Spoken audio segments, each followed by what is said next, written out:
Jane Blonde Twice the Spylet is the third in the Jane Blonde series, and I have to say that it's probably one of my favourites of the whole series.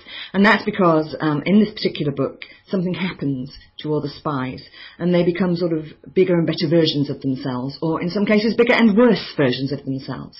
So I had a huge amount of fun writing all those characters in quite an extreme way.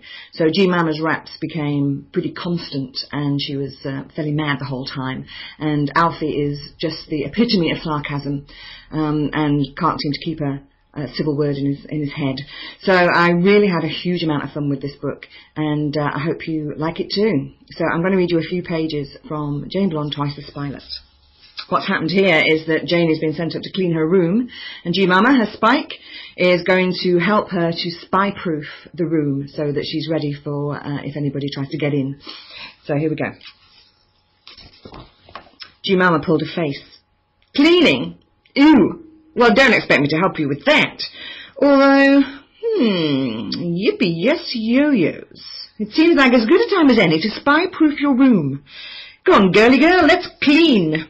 For the next 40 minutes, Janie put away her stray books, righted and polished her mirror, vacuumed furiously, and returned all her puzzle books and other spy-buys, gadgets she'd received as presents over the years, to the box under her bed in which she stored her treasures.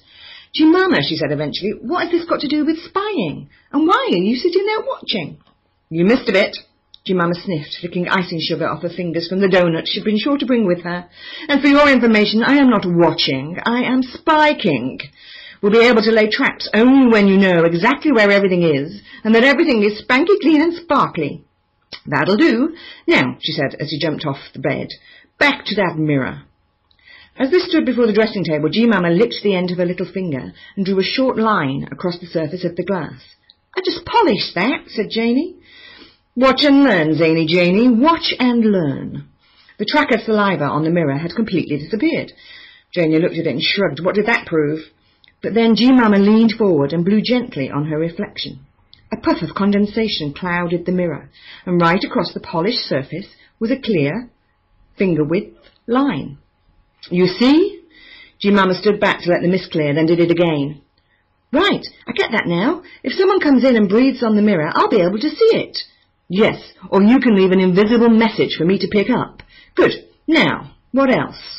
G Mama rummaged around in her capacious bib pocket and pulled out a large container of baby powder. Don't worry, it's not for your bitty botty. Tell me, what did you touch last? The bookshelf, said Janie. All righty. Crossing over to the bookshelf, G Mama sprinkled talcum powder over the surface of the last book Janie had propped up on top of its pile. Good idea, fingerprints. Janie could hardly believe it. G Mama nodded. You lift them off with sticky tape and stick them on dark paper so you can see them properly, and keep them as a record of your fingerprints so you'll know which are somebody else's.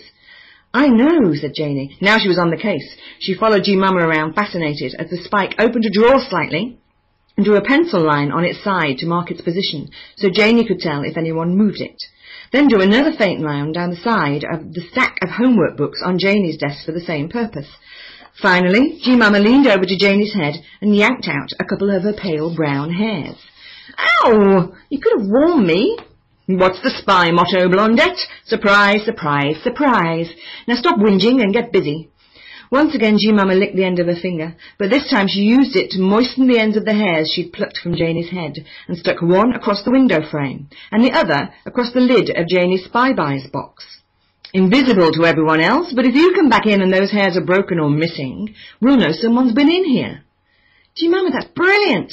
Janie was amazed. She'd learned about this stuff, but it was great to be putting it into practice to spy-proof her room. It's like proper spying. You don't say, Blondette, said G Mama, looking rather hurt. I am a proper spy, you know, not just a glamour queen. Oh, heck, there's your mother. She headed for the tunnel as Jean Brown called up the stairs. Don't forget to buy me an Easter egg while you're out. G Mama's voice became muffled as she went further down the tunnel, and Janie grinned as her Spike's hippopotamus behind disappeared from view. As soon as the panel at the back of the fireplace had slid shut, Janie ran out of her bedroom and down the stairs. Her mother was standing by the door with a parcel in her hand. This is funny. I didn't think they delivered the post on Good Friday. Anyway, it's addressed to you. I think it might be from, From Abe, Janie grabbed the parcel, shot down the hall and into the kitchen. The box was very similar to the one in which Janie stored her precious spy-buys. Maybe it was another gadget. She ripped off the lid and rummaged around for a moment. "Oh, Janie, they're perfect. Perfect for the summer, and just your size," said her mum over her shoulder. "They're weird." Janie held up a pair of shoes, light summery sandals made from pale blue cloth, with long cotton straps that crossed around the ankle and up the leg. She couldn't imagine why anyone who knew that spying could be physically challenging would send something so impractical. "They're not weird," said Jean, bodging around in the bottom of the box. "They're espadrilles, summer shoes. Look, there's even directions on how to put them on." She held up a little piece of paper. It certainly was headed Directions, with a picture of the sandals beneath it. But apart from that, all there was on the paper scrap was a diagram of a compass with the S circled in pencil. "Well, that's not much use," said Jean Brown. "Never mind, though. I used to have some when I was younger. It's just like lifting up ballet shoes." "It's strange you didn't send a note or anything, though." Janie nodded. There wasn't much she could say, really. Jean wasn't to know that Abe wished dearly to be with his family again, but he couldn't risk putting them in danger. And anyway, he had sent a note saying Directions, along with a southerly compass point. She just didn't know yet what it meant. "I'll just go and put them away," she said, replacing the lid on the box, "and then we can go and do those errands you wanted. My room's all clean." Her mother leaned over and gave her a kiss on the forehead. "Good girl. That sounds like a plan. Maybe we can go for lunch somewhere." "Yeah, great," said Janie. She went quietly to her bedroom, wondering what the note meant. He was obviously somewhere south. But south of where? South London? South Pacific? It was a mystery. Bending down, Janie shuffled the box in beside its twin that held her spy-buys, smiling at the two boxes of spy-related goodies. It was only then that she noticed something.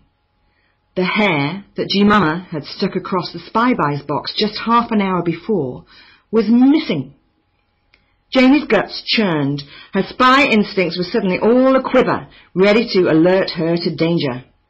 Already someone had been in her room, possibly trying to track down some new information about the spy's whereabouts. She would have to warn him somehow, get in touch and let him know that he might be in danger, that she and her mother and the other spies might also be at risk once again. And unable to help herself, Janie suddenly grinned. Maybe the Easter break was not going to be as dull as she had predicted. In fact, it could be quite the opposite. Jane Blonde's next mission was about to begin.